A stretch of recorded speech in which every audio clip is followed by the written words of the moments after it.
Bonjour YouTube, nous voilà de retour pour la 11e vidéo de la série TUIA Smart Life. Si vous n'avez pas vu mes dernières vidéos, mes anciennes vidéos, si vous voulez voir mes prochaines vidéos, n'hésitez pas à vous abonner. Alors aujourd'hui, on va parler du compteur d'énergie bidirectionnel connecté. Alors, il y a deux intérêts, c'est suivre la consommation de courant de la maison, mais c'est aussi de suivre la production solaire. Alors, je vais vous faire un petit détail de cet objet.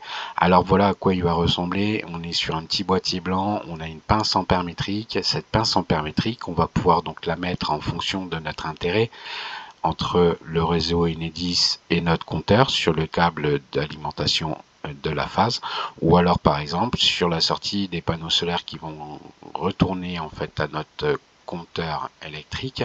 On va à la fois aussi donc le mettre sur la phase. Donc à vous de voir ce qui vous intéressera de suivre, quelle information vous voulez avoir. Après vous pouvez en acheter plusieurs qui vous permettront d'avoir plusieurs informations. Moi je sais que j'en ai deux. J'en ai un qui est en fait entre mon réseau Enedis et mon compteur, et il y en a un autre qui va être donc entre ma sortie des panneaux solaires et le retour compteur. Ça me permet d'avoir les deux informations et de pouvoir automatiser ma maison en fonction des informations de consommation de courant de la maison ou de production de mes panneaux solaires. Alors voilà à quoi ça ressemble, c'est mon coffret principal. Alors il est grand le coffret, il y a plusieurs étages et c'est pour ça qu'il y a une partie qui est libre justement pour toutes ces pinces ampère-métriques qui me servent à suivre les consommations de courant.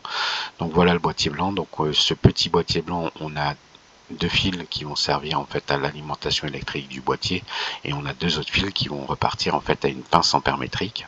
Cette pince ampère-métrique, elle s'ouvre et elle se referme et on va enfermer le câble de phase à l'intérieur.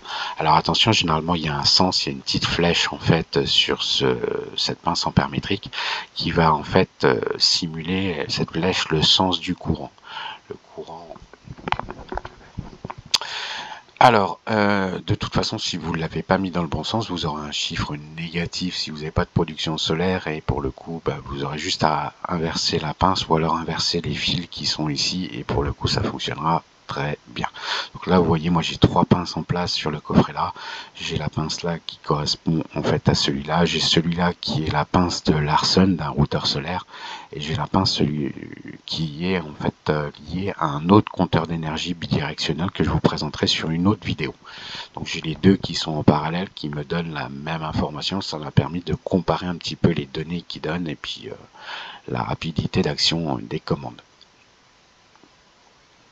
Alors si on va maintenant dans l'application TUIA Smart Life, on va retrouver là ici mon suivi Conso 2, c'est celui qu'on vient de voir. Donc en cliquant dessus, nous allons retrouver en fait cette page. Alors ici on va retrouver en kilowattheure la consommation totale que la pince a vu passer.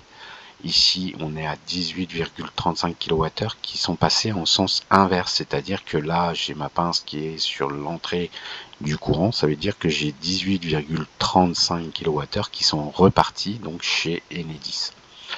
Donc ici, je vais retrouver, quand je clique ici, sur un suivi journalier, un suivi mensuel, un suivi annuel, et on retrouve une indication de consommation entre 8h et 9h du matin, là ici par exemple.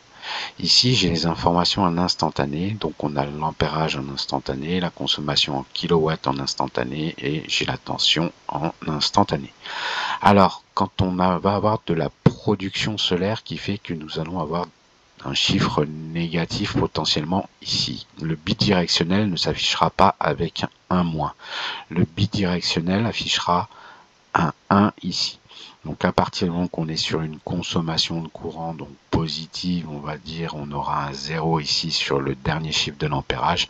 À partir du moment où j'aurai une production de solaire qui sera plus grande que ma consommation, je vais me retrouver avec un 1 ici pour dire que le compteur est négatif. Ça serait 767 watts qui retourne chez Enedis par exemple. Alors ici, pour faire un petit détail, quand on clique ici, on retrouve un suivi journalier, donc heure par heure, on retrouve les différentes consommations de la maison. Alors ici, si vous avez suivi mes anciennes vidéos, j'ai fait une vidéo dernièrement sur le Hub Zigbee X5, qui fonctionne toujours aussi bien, pour l'instant j'en suis content. Mais par contre, comme j'ai dû tout remettre à zéro, tous les éléments, je me retrouve quand même avec un chiffre de 3285 kWh qui date d'il y a plusieurs mois, voire oui, plusieurs mois. Mais par contre, en fait, il n'a pas enregistré, quand j'ai changé en fait de passerelle, quand est-ce que cette consommation s'est faite. Donc il a tout mis au mois de novembre, quand j'ai changé ma passerelle Zigbee. Le jour où j'ai changé ma passerelle, et ben on voit c'était le jour qui était ici, et ben il m'a mis mes 3285 watts sur la journée là, il est parti d'ici.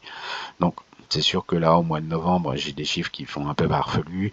Ici vous voyez j'ai une petite consommation de courant, mais c'est des tout petits bâtons qui s'affichent, mais tout rentrera dans l'ordre à partir de décembre, le mois prochain, et j'aurai mes courbes comme j'ai mes courbes ici au jour qui seront précises et nettes.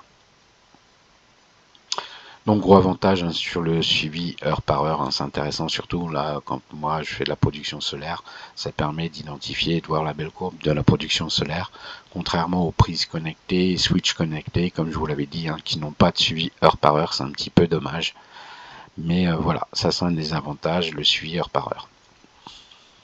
Alors maintenant, on va arriver sur la partie scénario, hein, c'est ce qui va être le plus intéressant. Donc si je consomme plus de temps, eh ben fais ci. Si je produis plus de courant, si je renvoie du courant chez Enedis, fais quelque chose. Donc quelles vont être nos possibilités? Donc là, je vous ai mis, il y a 4 possibilités en fait de scénarios qui sont possibles. Alors les deux premières, pour moi, n'ont pas d'intérêt particulier. Je vais vous les présenter quand même. C'est le Total Reverse Energy. Donc c'est-à-dire que c'est le chiffre qui est ici. C'est-à-dire que là, c'est la somme totale de courant qui a été renvoyé chez Enedis. Donc on pourrait faire un scénario pour dire si j'ai renvoyé plus de 20 kWh, eh ben fais ci, fais ci, fais ça.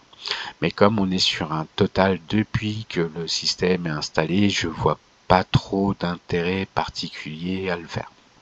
Si vous en avez un, à savoir que donc ça existe. Ensuite, on va retrouver un peu dans le même esprit le Total Active Energy. Donc ce Total Active Energy, eh ben, c'est le même principe, ça va être ce chiffre qui est là, c'est-à-dire depuis que le système est installé, si j'ai plus de 3400 watts, 3400 kW, 4000 kW, fais ci, fais ci, fais ça. Une fois de plus, pas d'intérêt particulier pour moi, on va arriver juste derrière pour ce qui est vraiment intéressant et ce que je me sers moi personnellement. On va arriver sur le current flow qui va nous dire bah, si je renvoie de l'énergie, si je consomme de l'énergie, eh ben, tu peux faire ci, tu peux faire ça. Alors je vous ai mis un petit scénario adapté à la fin pour faire une présentation. Donc là, la suite. Donc là, on va parler de la consommation. Si la consommation de puissance est inférieur à 500 watts ou égal à 500 watts ou supérieur à 500 watts, on va pouvoir mettre le chiffre qu'on veut, on va pouvoir faire telle chose ou telle chose. Donc là, je vais vous en présenter un juste derrière par ici. Donc là, j'ai mis, hein, donc c'est toujours intéressant en fait quand on met la puissance, quand on veut faire quelque chose à partir de telle puissance, de rajouter en fait le sens de courant qui nous intéresse. C'est-à-dire que là, je dis si je renvoie, donc, si je renvoie chez Enedis plus de 100 watts, dans ce cas-là, allume la pompe de mon spa. Donc on pourrait dire j'allume le chauffage, j'allume ce que je veux. J'allume mon chargeur de batterie, j'allume ou j'éteins, j'allume mon lave-vaisselle, j'allume mon four. À vous de voir en fait ce qui va vous intéresser, mais c'est vrai que cette pince ampère-métrique va vous permettre de pouvoir commander efficacement, hein, contrairement à, on avait déjà évoqué le cas sur la vidéo des prises connectées, la vidéo des disjoncteurs connectés, la vidéo des switches connectés. Ils ont tous des moyens en fait de suivre la consommation de courant, mais aucun n'a en fait l'avantage de pouvoir enclencher un scénario efficacement. C'est-à-dire que souvent il va l'enclencher, mais il va l'enclencher avec plusieurs minutes de retard et des fois bah, la situation n'existe même plus. On ne produit plus assez de courant ou machin, que le scénario va s'enclencher alors que bah, il n'y avait plus lieu qui s'enclenche. Donc là on est vraiment sur cet objet, donc il y en a un deuxième que je vous présenterai plus tard. On est sur des objets qui sont plutôt efficaces. Donc là on arrive sur la fin de la vidéo. N'hésitez pas à vous abonner, à regarder mes anciennes vidéos. Si vous abonnez, vous serez prévenu de mes nouvelles vidéos. Donc j'ai sur le feu actuellement une vidéo en préparation sur les capteurs de vibration qui s'installent sur les portes. Ils sont mieux que les capteurs d'ouverture, hein. Là, je suis en train d'en tester deux différents. Ils fonctionnent tous les deux un peu différemment et ils n'ont pas les mêmes sensibilités. Donc, je vous ferai un peu le point sur le sujet. J'ai le deuxième compteur bidirectionnel qu'il va falloir que je vous présente, histoire que vous-même vous puissiez faire la comparaison. Moi, j'ai fait le choix d'avoir les deux et de me servir des deux et d'avoir voilà. Alors ils n'ont pas du tout la même méthode de travail. Il y en a un qui va être plus lent à réagir mais qui est quand même efficace, mais il est plus lent parce qu'en fait il va nous donner beaucoup plus d'informations, il va nous donner des courbes, on va pouvoir l'étalonner, donc il y a beaucoup plus de choses qui sont possibles, mais il est un peu moins réactif. Donc je vous ferai le point là-dessus sur des prochaines vidéos. N'hésitez pas à vous abonner. Si vous avez des questions, si vous avez des interrogations, n'hésitez pas, il y a la case commentaire en dessous.